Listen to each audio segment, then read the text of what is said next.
This will be a quick video on the translation of Genesis chapter 19 verse 24. Let's get started.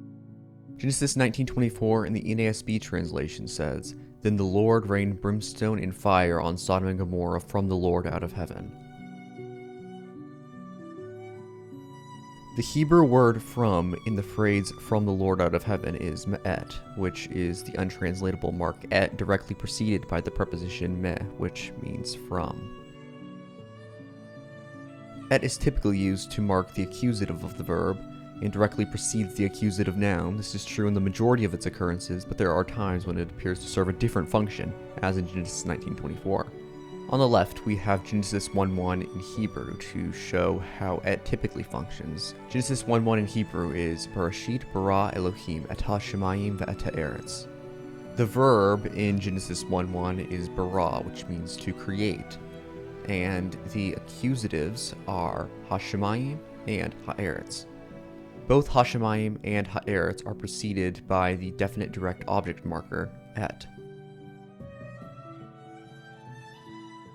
We can see that rain is the only verb in this verse, and the accusative would seem to be brimstone and fire. Et does not appear before brimstone and fire because they are not definite, and et is only used with definite objects.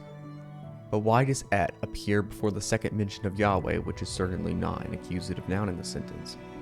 Could it be that et is serving some other purpose here? Genesis 19:24 in Hebrew says, "V'Yahweh himtir al Sodom v'al Amorah, gafrit v'esh, ma'et Yahweh min ha-shemayim." Himtir is the verb in this verse, and gafrit v'esh is the accusative. But since gafrit v'esh are not definite, et does not appear before them. What's strange about the syntax of this verse, is that et appears later in the verse and seems to abandon its normal function, which is to mark the accusative. Yahweh min ha-shemayim is not the accusative in this verse.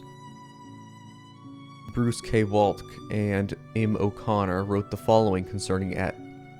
1. Sign of the accusative. 2.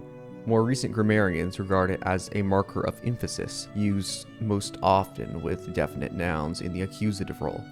A. M. Wilson, late in the 19th century, concluded from his exhaustive study of all the occurrences of the debated particle that it had an intensive or reflexive force in some of its occurrences. Many grammarians have followed his lead. On such a view, eth is a weakened emphatic particle corresponding to the English pronoun self. It resembles the Greek autos and Latin ipse, both sometimes used for emphasis.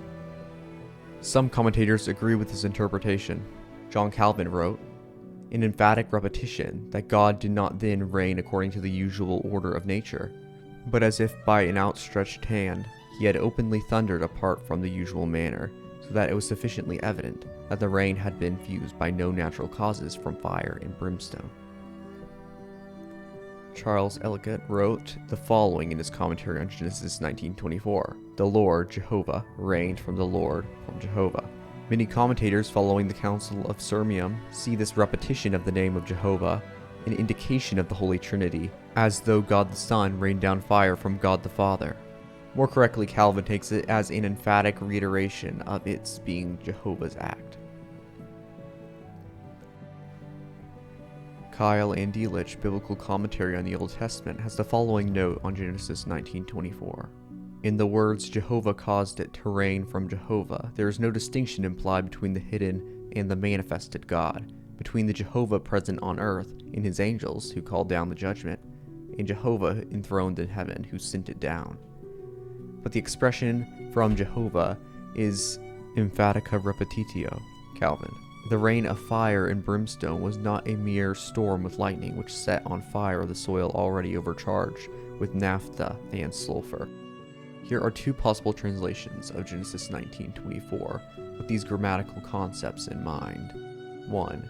Yahweh rained on Sodom and Gomorrah brimstone and fire, Yahweh himself out of the heavens. 2. Yahweh rained on Sodom and Gomorrah brimstone and fire. It was from Yahweh out of the heavens. The second translation is what translations such as the NET and the REV Bibles go for.